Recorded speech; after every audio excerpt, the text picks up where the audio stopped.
예를 들어서 우리에게 필요한 역량을 갖췄는가 아닌가, 사실 이게 궁극적인 목적입니다. 그런데 왜 우리 회사에 들어오고 싶어 하냐라는 질문이 나오냐라는 겁니다. 이유? 딱 한 가지입니다. 질문이 말이 안 되니까 보통은 답변도 말이 안 될 수밖에 없는 거잖아요.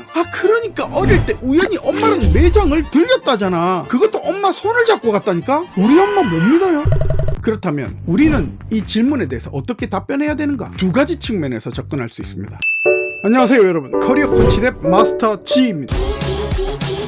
오늘은 취업을 준비한다면 항상 고민하는 그 질문, 바로 기업 지원 동기. 기업 지원 동기에 대해 어떻게 답변해야 우리는 합격할 수 있는지에 대해 알아보도록 하겠습니다. 여러분도 한 번쯤 이런 생각을 해보셨을 겁니다. 기업 지원 동기? 이거 사실 논리적으로 말이 잘 안 되는 거잖아. 첫째, 현실과의 괴리입니다. 우리가 회사를 선택하는 이유는 단 하나. 지금 현재 내가 지원할 수 있는 기업 중에 돈을 많이 주는 기업, 거기다가 회사 네임밸류도 있다. 그거 말고 또 있습니까? 뭐 어마어마한 드라마급 반전 사유라든지 뉴턴급의 절대적이고 논리적인 이유가 있을 리가 없잖아. 이건 니도 알고 나도 알고 면접관도 알고 다 안다는 말이지. 그런데 왜 면접장에서 혹은 자소서에서 여전히 물어보냐는 겁니다. 말도 안 되는 걸 알면서도 답변을 할 수 없는 이야기, 알면서도 그 질문을 할 수밖에 없는 상황, 그게 바로 현실과의 괴리입니다. 뭔가 말은 해야 될 것 같은데 자꾸 억지로 마음에도 없는 그런 말도 안 되는 그런 말들을 하게 되는 상황. 그래서 보통은 뭔가 말은 해야 될 것 같은데 마음에도 없는 말을 해야 되니까 그런 말도 안 되는 말을 계속해서 나오게 되는 거예요. 뭔 개소리야! 어릴 때부터 이 기업이 꿈이었습니다. 엄마 손잡고 우연히 매장을 들렀는데 그때 직원들이 너무 친절해서 그때부터 꼭 이 회사에 들어오고 싶었습니다. 이게 말이 됩니까? 말이 왜 안 되냐? 엄마 손잡고 우연히 들린 그 매장이 그 하나밖에 없다고? 엄마 손잡고 매장이 들리면 그 회사에 무조건 다 가고 싶어지나? 이런 게 논리적으로 절대 말이 안 되는 겁니다. 여러분이 만일 그럴듯한 기업에 지원을 했다. 지원하는 기업과 비슷한 수준의 그 기업들, 또 현재 그 기업과 경쟁하고 있는 그 기업들이 보통은 여러 곳입니다. 그런데 그게 꼭 변태처럼 왜 하필이면 우리 회사냐? 라고 물어볼 수 있는 결정적 이유가 되냐고요. 그러니까 어릴 때 우연히 엄마랑 매장을 들렸다잖아. 그것도 엄마 손을 잡고 갔다니까? 우리 엄마 못 믿어요?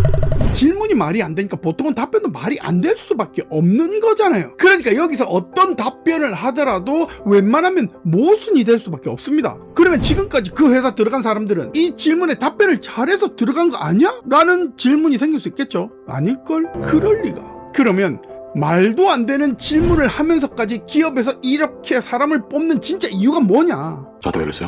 이 지원자가 우리에게 필요한 역량을 갖췄는가 아닌가, 사실 이게 궁극적인 목적입니다. 그런데 왜 우리 회사에 들어오고 싶어 하냐라는 질문이 나오냐라는 겁니다. 이유? 딱 한 가지입니다. 면접관은 누군가를 합격시키는 사람이 아니라 누군가를 떨어뜨리는 사람이니까. 이 질문을 하면 지원자 입장에선 어려울 수밖에 없거든. 그러니까 논리 자체가 말이 안 된다는 걸 알면서도 이런 질문을 하게 되는 겁니다. 마침 조직 충성도 테스트라는 그럴듯한 구실도 만들어 넣을 수 있거든요. 그런데 생각해보세요 여러분. 남자가 어떤 여자와 썸을 타다가 남자가 먼저 사랑 고백을 했다고 칩시다. 그러면 그 여자분이 꼭 물어보는 게 뭡니까? 내 어디가 좋아? 너는 내 어디가 좋아? 이렇게 물어보는 질문들이 다 논리적인 특별한 이유가 있습니까? 있을 수도 있겠지.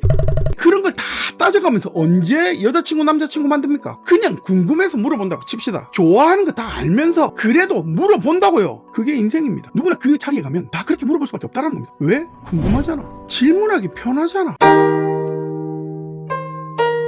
그렇다면 우리는 이 질문에 대해서 어떻게 답변해야 되는가? 두 가지 측면에서 접근할 수 있습니다. 첫 번째가 조직 충성도입니다. 애초에 조직 충성도라는 것은 질문 의도 자체가 장기 근속 가능성을 가늠하기 위해서입니다. 사실 괜찮은 지원자를 봤을 때 면접관이 장기 근속 가능성을 물어보는 건 어쩌면 당연한 겁니다. 그렇다면 조직 충성도 측면에서 답변하는 것도 방법이 될 수 있는 겁니다. 만일 여러분이 지원하는 기업의 장점을 하나라도 찾아낼 수 있다면 논리적인 접근 방법은 상당히 많습니다. 그중 하나가 바로 근속 연수입니다. 만일 지원하는 기업의 근속 연수가 높다, 그럼 이 근속 연수를 어떻게 어떻게 조직 충성도로 연결할 수 있을까요? 이 부분을 논리적으로 풀 수 있어야 여러분은 합격을 할 수가 있습니다.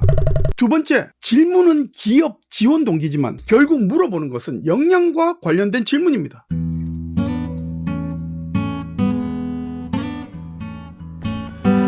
네가 우리 회사에서 일을 할 때 성과 창출에 도움이 될 수 있느냐가 핵심인 겁니다. 그렇다면 나는 좋아하는 일이 아니라 잘할 수 있는 일을 직업으로 선택해야 된다고 생각합니다. 바로 이런 논리적인 구조가 답변이 되어야 된다는 겁니다. 그렇다면 여기에서 두 가지 근거가 필요합니다. 하나는 내가 지원하는 직무를 잘할 수 있다라고 주장하는 근거, 그리고 또 하나는 그 근거를 기업의 직무와 연결하는 방법. 역시 이 부분을 풀 수 있어야 합격이 가능해집니다.